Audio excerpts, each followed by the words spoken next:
Peace hello mga kaibigan, mga kauragon, still Rodel's TV and Lasarte TV. Ayan po, nandito po kami ngayon sa Palar. Ito po ay dating Makati pero ngayon po ay sakop na ng Taguig City. Ito po sa aming content na naniwala ka ba na merong alam si Attorney Harry Roque sa scam na nangyayari sa Pogo o siya ay kinuhang abogado lamang ng Pogo. Bro, pasok! At sa mga patuloy pong mga sumusubaybay sa aming channel, Lasarte TV at Rodel's TV, paki-subscribe po pa mga channel, papaserte at like, share at paki-comment po ang mga gusto nyo pag-subscribe.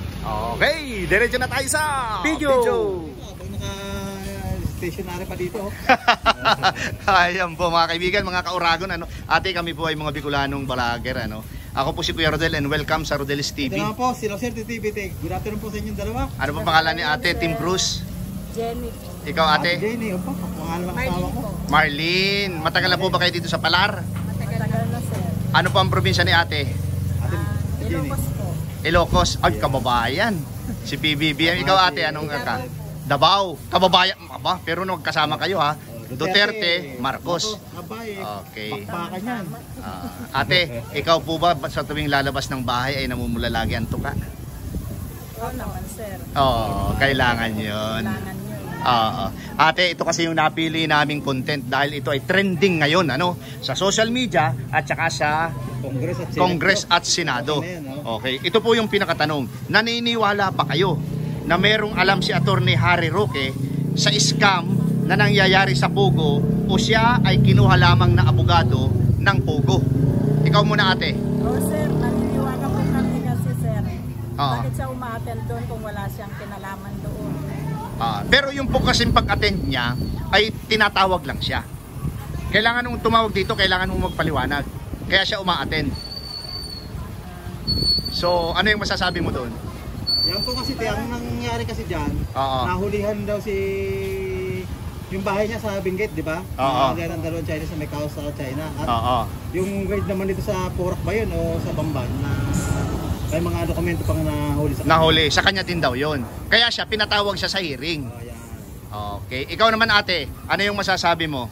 Siya kinuha lamang bang abogado o meron siyang alam? Wala naman siguro siyang alam. Bakit naman ate? Kasi po, Ano yung opinion mo? pag umaattend po siya, nakikinig lang ata yan siya. Oo. May kinig lang? Oo. Ay, abogado po yun. Talagang madalkal yan. Oo. Po siya sa Hindi lang basta abogado yan ha, international lawyer po yan. Human rights lawyer din yan. So, ano yung gusto mong idagdag na siya'y umaten tapos nakikinig lamang siya? Ay, wala na po. Wala ka na. Ikaw ate, balik sa'yo ate. Ano, ulitin namin. Siya ba'y kinuha lamang na abogado o meron siyang alam sa mga nangyayari? Baka kinuha lang siya sir na abogado. Kasi Kinuha lang. magaling siyang abogado sir eh. So, ibig mo sabihin, bigla kayong kumambyo ate, wala siyang alam. So, kinuha lang siyang abogado. Oo sir, wala siyang alam. Okay. Sige ate. Okay, papayagan namin kayong hawakan yan at guhitan kung ano yung napili nyo na kinuha lamang siyang abogado o may alam siya. Papakita po natin sa ating mga viewers. Guhitan nyo po yung abogado lang siya. Sa baba po, pababa, pa ganun lamang. 1. Yan, ikaw ate. Pwede one lang? 1 lang po. Yan, okay. Ate, sa inyong dalawa, Baka may gusto kayong i-shout out. Ate, shout out nyo. Shout out po sa Davao. Ayan. dalawang sorte. Shout out po sa inyo dyan. Ayaw niyong kumustahin ate si PBBM, ayaw mong kumustahin si Digong. ng Pangulo. Okay. President. Okay. Duterte at Mayor Kapat, bigay mo presidente po dito. Magkaiba. Okay. Thank you. Okay. Eto po mga kauragon Ate, welcome po sa Rodel's TV. Ako po si Kuya Rodel. Ate naman po, si Lasarte TV. Anong pangalan ni Kuya? Rapi po. Ay, si Rapi. Ate? Temia. Nemia. Okay, matagal na po kayo dito sa Palar? Matagal na po. Ito po bang Palar sa totoo lang ay dating Makati ngayon Taguig na? Opo. Okay. Ito po. Ito yung very trending ngayon kasi nakarating na ito sa Senado at saka sa lower house at saka sa social media Ito yung pinakatanong namin. Naniniwala ba kayo na merong alam si Attorney Harry Roque sa scam na nangyayari sa Pogo o siya ay kinuhang abogado lamang ng Pogo? Ikaw muna sir. May alam yan, siyempre. Bakit naman po nasabi mo may alam? May mga naipundar siyang ari-arian. Ay talaga? Oo, hindi ko alam yan. Ikaw naman ate. Wala akong alam. Walang alam si ano? Ang alam. Wala kang alam o walang alam si Atty. Harry Hindi ko Roque? alam kung meron o wala. Undecided. Undecided ka. Oo. Ikaw kuya, palibasa nasabi mo na may alam siya. Pero yun sa iba namin na interview, ang sinabi ay kinuha lamang siyang abogado. Ngayon, ano yung gusto mong idagdag dahil nasabi mo meron siyang alam? Siyempre kung kinuha siyang abogado, alam niya yung ipaglalaban, alam niya na yung yung mangyayari. Pasikot-sikot, ganon. Oo, siyempre. Oo. Hindi naman yan Ano? Hindi siya pipitsuging abogado? Siyempre. Ate, ikaw naman. Ano yung gusto mong idagdag? Dahil Hindi kasi ako updated sa mga ganyan. pero yung sa opinion mo lang, yung tingin mo lang. Oo. Ang alam ko, abogado lang siya. Abogado lang siya. Magaling siyang abogado. Magaling siyang abogado. Hindi ko alam kung magaling siya kasi hindi naman ako talagang Hindi ka naging kliyente. Magaling siyang abogado. Kaya nga kinuha siya ng pugo.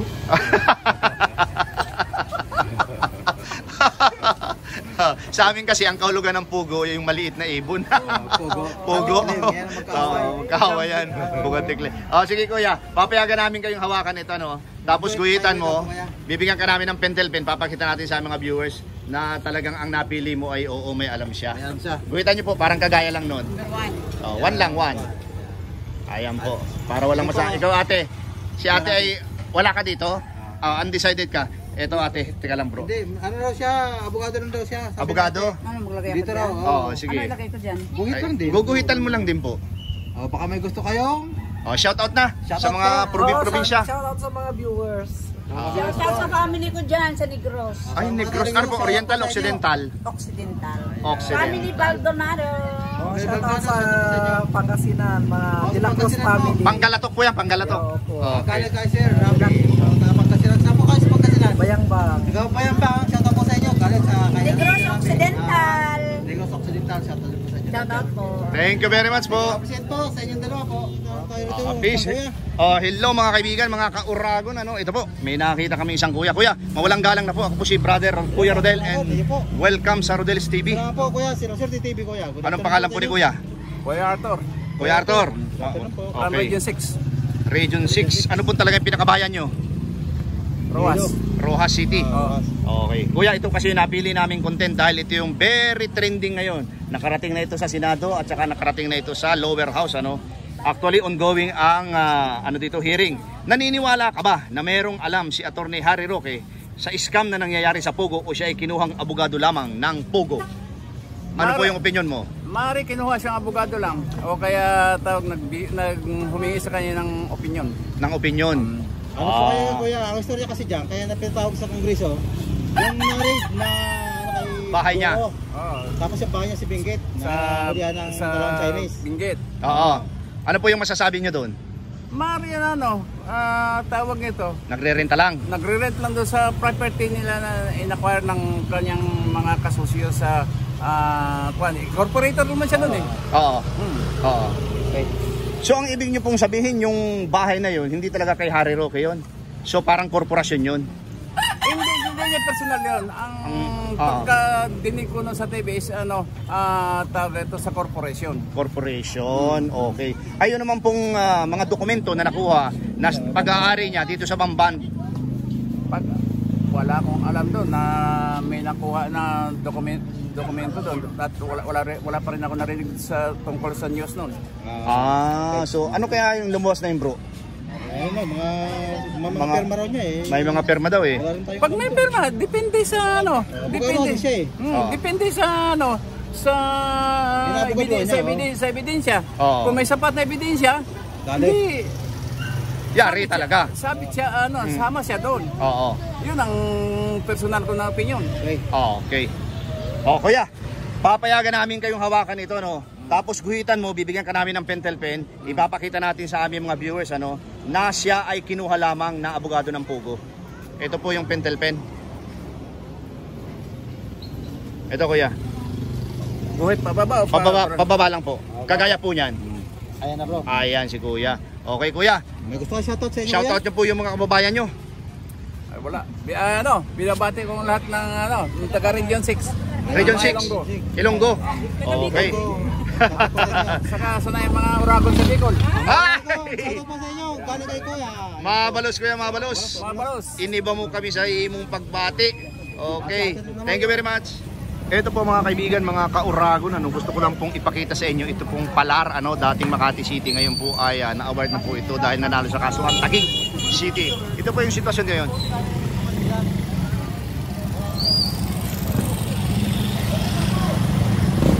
So ayan po siya. Lapoy na natin si Ma'am. Okay, hello mga kaibigan, mga kauragon, Kauragon, kaya namin, Daragang Magayon. Daragang, mga Bicolanong vlogger po kami.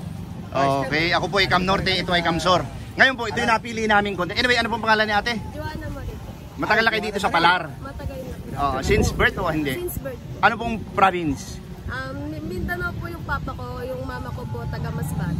So, Bicolano rin, may dugo. Kaya palang isang approach ay pumayag na kagad si ate. Ate, ito yung napili naming content, dahil ito yung trending ngayon sa social media, then sa lahat ng TV network, So, naniniwala ka ba na merong alam si Atty. Harry Roque sa scam na nangyayari sa Pogo?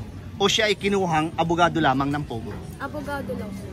Bakit? Ano yung explanation mo? Base po sa mga napapanood ko po, wala naman po siyang kinalaman sa mga Pogo. Nag-aabogado lang po talaga siya. Talaga? Oo. Bro, baka may follow-up question ka?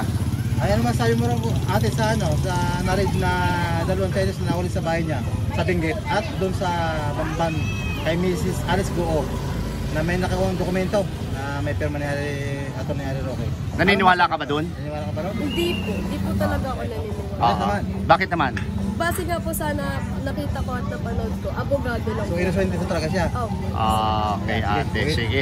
Ito ate, papayagan ka namin guhitan niyan, bibigyan ka namin ng pentel pen, Okay. Tapos, gagano na lang kami, papakita namin sa Okay, iharap niyo sa amin ate, habang ginuguhitan niyo. Ayan na bro. Ayan po. Ginuguhitan na ni. Siya ay abogado lamang. Okay, ate, baka meron kang gustong i-shoutout? Shoutout po sa family ko, Kadaba family ko. Nasaan sila? Kanda pa saan sila? Nasa bahay po. Nasa bahay lang? Nasa bahay. Okay. Sa- So, ibig sabihin, may asawa ka na ate? Wala po. Dalaga ka? Okay, pwede pong mag-apply. Joke lang ate, thank you ha, thank you. Ate! Okay, peace. Hello mga kaibigan, mga kauragon, mga Bicolano po kami. Ayun naman kami sa Romanay Day. Cam Norte, Cam Sur. Ate, mawalang galang na po. Ako po si Kuya Rodel and welcome sa Rodel's TV. Si Laserte TV, ate. Ano pangalan ni ate? Josephine. Ate Josephine, matagal na po ba kayo di sa Palar? Matagal na. Okay ate, ito yung napili naming content dahil trending po ito Nakarating na ito sa Senate at Congress. yan, Kaya lagi ako Congress. nanonood dyan. Araw-araw. Okay, mabuti updated si ate. Ngayon ate, ito yung pinakatanong namin, naniniwala ka ba na merong alam si Atty. Harry Roque sa scam na nangyayari sa Pogo o siya ay kinuhang abogado lamang? Naniniwala ko na may alam siya. Talaga po. Bakit po? Dahil nakikinig ako sa mga interview. Sa mga interview? Sa TV? Sa TV, sa mga diskusyon nila ng Senado. Ano po yung masasabi mo doon? Sa mga base sa mga interview sa kanya? Tama ang mga tinatanong sa kanya na may siya doon, may connection siya doon. Pero tama rin po ba yung sagot niya? Sa tingin ko hindi. Sinungaling. Bakit naman po? Siyempre, ko naman doon Mahahalata mo. Naintindihan ko naman ang Ang tanong ko lang, te, ano masabi mo tungkol sa dalawang Chinese na nahuli sa bahay niya sa Baguio at yung mga dokumentong naray dito sa Bamban? Sa Bamban. Ay, totoo yun na sa kanyang bahay. Siguro kasi siya nakatira doon Diba sabi nga, pag-resign niya daw sa siya doon nakatira doon. Oo. Ibig sabihin, kanya yun. Oo. Pero bakit meron nga doon nagrerenta lang ba yun o talagang pinatira? Siguro baka pinatira niya lang, tinago niya lang kasi May kaso doon sa China yun. sila ni ni Duterteng mga So ikaw ay yung naniniwala mga na may alam? protector. Ang pagkakalam ko parang silang mga protector sa Pogo.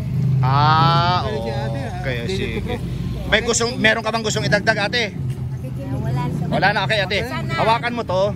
Sige po, tuloy nyo. Sana ay? Sana makulong ng mga nagkalaban sa presidente. Okay, sige ate. Ayan po. Papayagan ka namin, naguhitan yan Pakita natin sa ating mga viewers, bibigyan ka namin ng pentel pen para walang masabi. At yung iyong mga sinabi tungkol dyan sa aming content na yan ay mapapakinggan at mapapanood po nila yan. Yan. Isa po. Okay. Anim. Ito na. Ayan po. Ate, meron ka bang gustong? Shoutout. Shoutout ate. Shoutout sa kay Presidente Marcos na mabait. Na sana mabigyan kami ng bahay. Okay. Mga 20 years na kami doon nangungupahan sa sa Palar. Ayan. Gusto namin sana magkaroon din ng bahay para hindi na kami mangupahan. Okay, napapanood nyo po ba yung mga pinamimigay niya sa mga kondominium sa iba't ibang bahagi ng ano? Opo, yun nga, nanonood po ako. Sabi Baka ko po nga, meron sana dito, isa po ano? ako. Ayan po. Palista ka rin doon. Ayan po. Opo. Member kami po ng One Ayan po Movement. ha, sa One atin pong Movement. gobyerno, ano, PBBM. Member po kami, Yan po Partelis. yung panawagan ng isang iyong tagasunod dito sa Palar. Taguig City na po ito, di ba? Opo. Okay. Okay, thank you. Kami ng One Movement. Ayan po. Thank you very much ate. Ay, okay lang yan. Mamaya mo na slicein kasi baka ma-slice mo yung ano mo. Kamay. Okay, hello mga kauragon, mga Bicolano po kami vlogger, ano? Oh, ate. Ako po si Kuya Rodel and welcome sa Rodel's TV. Anong pangalan ni ate? Angel po. Ate, healthy po kaya na? Shy type. Oo. Dati ganyan din po ako kalaki. Okay. Ate, anong pangalan niya? Angel po. Angel. Meron palang bumababa galing sa langit, ano Angel? Ate Angel. Nilaglag sa langit. Nalaglag, oo. Nawala yung pakpak. Hindi, pinapalakas lang po namin ang loob mo, ano? Ngayon, ito yung pinakatanong namin kasi trending ito sa social media at nakarating na ito sa lower house at saka sa Senado. Okay, meron itong hearing sa kasalukuyan. Pinakatanong, naniniwala ka ba na merong alam si Atty. Harry Roque sa scam na nangyayari sa Pogo o siya ay kinuhang abogado lamang? Naniniwala po ako na may alam po siya. Kasi po, sa pag-aabogado po kasi, bago nyo po kuhanin yung kaso, papag-aralan nyo po, dun pa lang po, ang focus kasi ng tanong, kung may alam siya, ibig sabihin meron. Kasi kinuha siya, papag-aralan niya yung case na yun. Hindi po, kung ang tanong po, kung ang nakalagay po dyan na tanong, kung bago pa lang yun, kung may alam na ba siya, siguro parang abogado lang siya. Pero ito. nag-focus kasi yung tanong sa follow up may alam siya. Hindi, follow up doon sa tanong. Kasi yung tanong dito, kung may alam siya sa scam na nangyayari sa Pogo. Di ba, tingnan mo, nandun yung scam. Meron. Kasi yung sagot mo, yun yung ika nga may alam siya sa pag-aabogado. Pero hindi mo napansin, merong scam na word. Kung may alam siya sa scam na nangyayari o ginagawa ng Pogo. Di ba merong scam? Meron. Halos lahat naman siguro ng mga nakaupo, meron. Okay. So, ano mo din sa sa Benguet na bahay ni Atty. Roque? na merong Yung dalawang Chinese na natagpuan doon at doon sa kay Alice Gook sa mayor ng Bamban. Oo, meron ng Ano Bamban. May dokumento siyang nakita kasi ron, di ba? Na may pirma siya. Ni-raid yung bahay sa Benguet, merong dalawang Chinese na illegal na nakapasok, doon daw nakatira. Ngayon dito naman sa Banban kay Alice Go, meron naman daw ni-raid yun, meron daw dokumento na kay Harry Roque. Ano yung masasabi mo doon? Totoo ba yun o hindi? Kung may ebidensya po Oo. Di ba po? Oo. Yun ang pinaka-importante kung may ebidensya. Kung may ebidensya po. Oo. Kasi kung nagsabi lang naman na wala namang pinakita ang kaso po, may pinakita po. May pinakita. Okay. So meron ka bang gustong idagdag o okay na yung mga sinabi mo? Wala na po. Okay, sige. Hawakan mo ito, papayagan ka namin guhitan ha, kagaya ng nakikita mo dyan. Bibigyan ka namin ng pentel pen. Ipakita natin sa ating mga viewers para walang masabi na ikaw ang gumuhit. Oo, may alam siya. Oo, may alam siya. Tulungan nyo kami maghanap buhay, guys. Shoutout ka, te.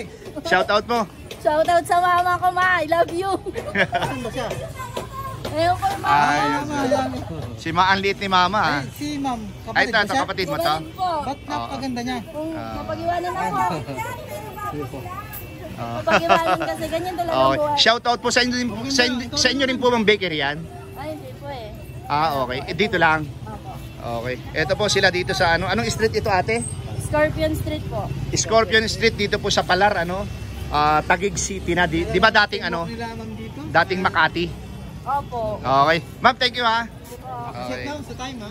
Ito po mga kaibigan, mga viewers sa aming tallyboard dito sa aming content. Naniniwala ka ba na mayroong alam si Atty. Harry Roque sa scam na nangyayari sa Pogo o siya ay kinuhang abogado lamang ng Pogo? Ang nagsabi ng oo, may alam siya, 2. Abogado lang siya ay 6. Okay po. Ayan po mga kaibigan, mga viewers, mga kaurago na, inyo pong napakinggan yung lahat naming in-interview dito sa aming content na naniniwala ka ba na merong alam si Atty. Harry Roque sa scam na nangyayari sa Pogo o siya ay kinuhang abogado lamang ng Pogo? Bro, pasok! Salamat po na marami sa mga patuloy niyong pagsubaybay sa aming mga channel, no, La Suerte TV at Dels TV. Appreciated po sa mga effort niyo. Okay, dadagdagan ko po yung sinabi ni La Suerte TV. Maraming maraming salamat pong muli sa inyong suporta sa aming munting channel. Thank you very much. God bless and salamat po. Ayun, para sa inyo to.